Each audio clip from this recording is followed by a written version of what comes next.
before the test that the outcome of the test wasn't going to shape your playing career. Yeah. What's changed? I think there's no doubt I tried to be as positive as I possibly could right to the end. For the team's sake, for my sake as well, I wanted to give myself and the team every opportunity to come out here and play our best cricket in this test match. I wanted to send a really positive message to my teammates. So I thought that was the right thing to do at the time. And then throughout this test match, obviously things didn't go to plan. You know, as a player, you build yourself up for the biggest tournaments. That's what you want to be involved in. You want to play against the best. And like I said out there, in one-day cricket, that was the World Cup.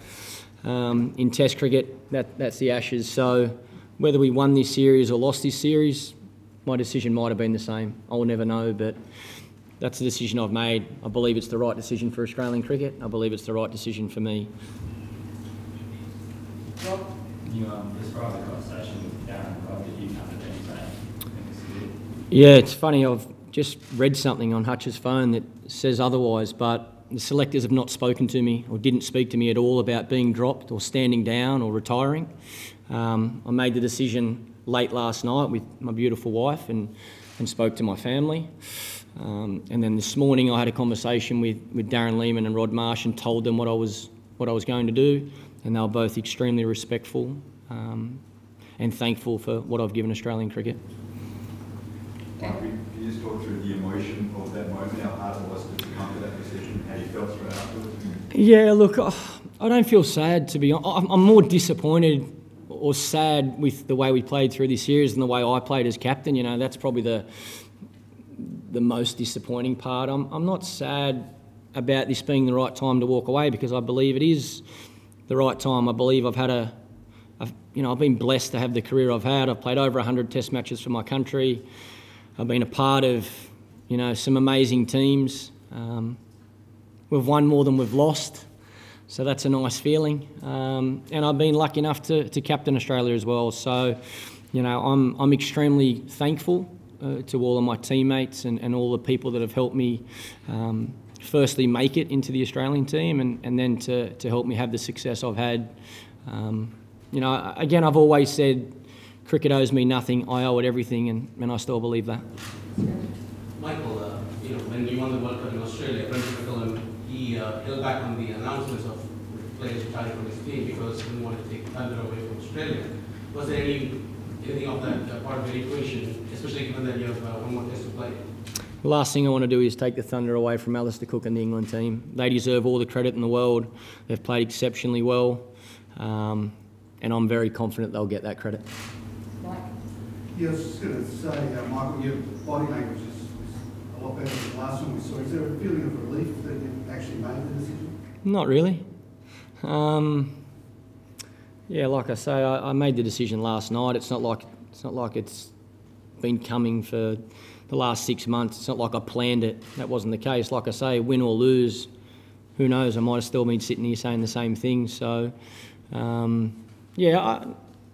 the right time.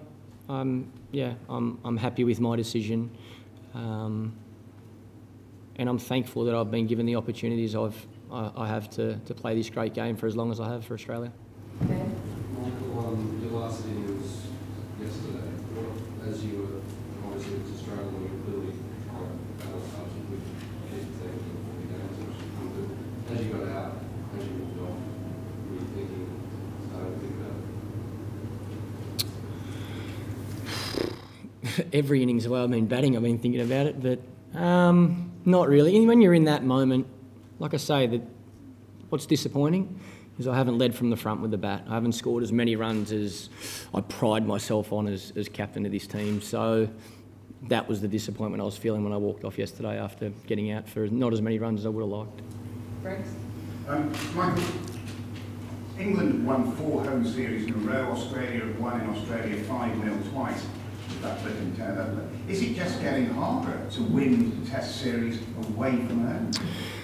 Well, I think if you look at the last 5 years, there hasn't been many victories away from home for any team. So, yeah, I think it is. I think it shows how much home ground advantage helps, knowing your own conditions, how much that helps. But that's the greatest challenge as an international sporting team. The help of the Test games sort of going forward, but it is so bloody hard to come away. It's a challenge. It's what you want.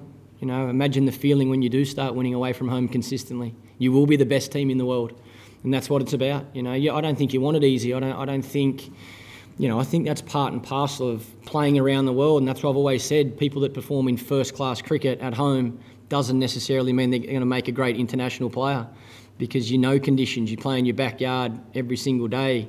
It's when you have to go and play in the subcontinent where it turns, in South Africa or England where it swings and seams, Australia where there's pace and bounce.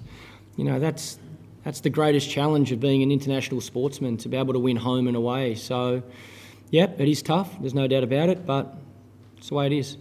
Corey, then Rambo. Yeah, Michael, so, a huge list of achievements, but can you talk us through some of your performance in the regular? Is it the 300 in Sydney, or is there anything like that?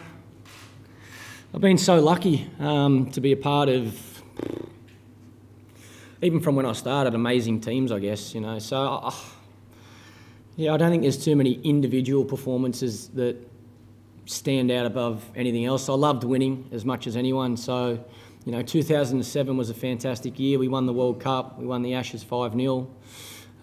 Obviously, winning the World Cup final, in Australia recently is no doubt that's a highlight, and always beating England was nice, so that's probably another one. Yeah, look, I think my career has been, you know, like my batting, there's been highs and lows. I've tried to ride the wave of success when I've been on top.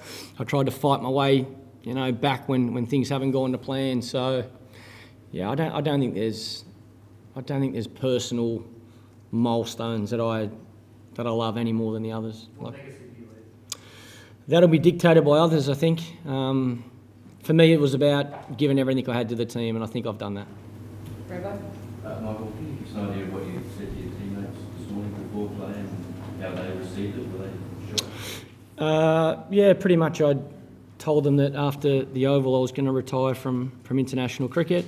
There was a few surprise boys, but again, they respected my decision and all went out of their way to come and congratulate me on my career. Ben.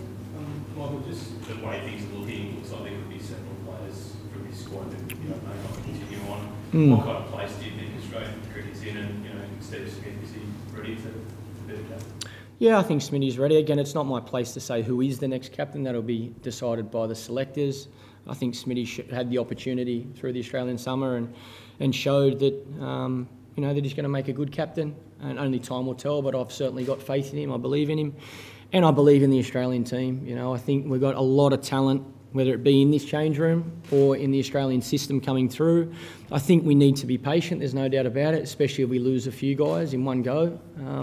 We've seen that a few years ago when a lot of the greats walked away from the Australian team. It's going to take some time. I think we've got great staff. You know, I think that goes a long way, and it's probably underrated how important the staff are to try and help you get the best out of yourself. It's going to take some hard work, but it's going to take the media in particularly to keep the faith. I think that's really important. I think we need to give players a good opportunity, not write them off when we see one or two bad performances. You know, believe in them and stick with them, especially through the tough times. That's probably the one thing that I'd love to see improve, especially in the Australian media. I think we can stick strong with players, especially when they're not performing as well as they would like. I think you watch and see how hard they work, these young players, and I'd love to see us get behind them rather than write them off. What forms of cricket are you going to continue playing? Just international? I've absolutely no idea. I haven't thought that far ahead. Like I said, I made my decision last night to retire from international cricket. After the Oval, I'll have time to, again, speak to my beautiful wife and make a plan. On your CV, how much do you regret not having England, winning in England on I don't regret it because I've given it everything I've had. At the end of the day, you can only do your best. And unfortunately, sometimes that's not good enough. Last two, Jess and Wally, let's wish you the best for your final test. Did the chat with Rod and Darren, the initial selection for the Oval, come up? And if you were still a selector, what call would you make? It didn't come up at all. I didn't have that conversation. I'm not a selector. I don't have to worry about it. Watch every Ashes moment live. And this is like the days of Lillian Thompson.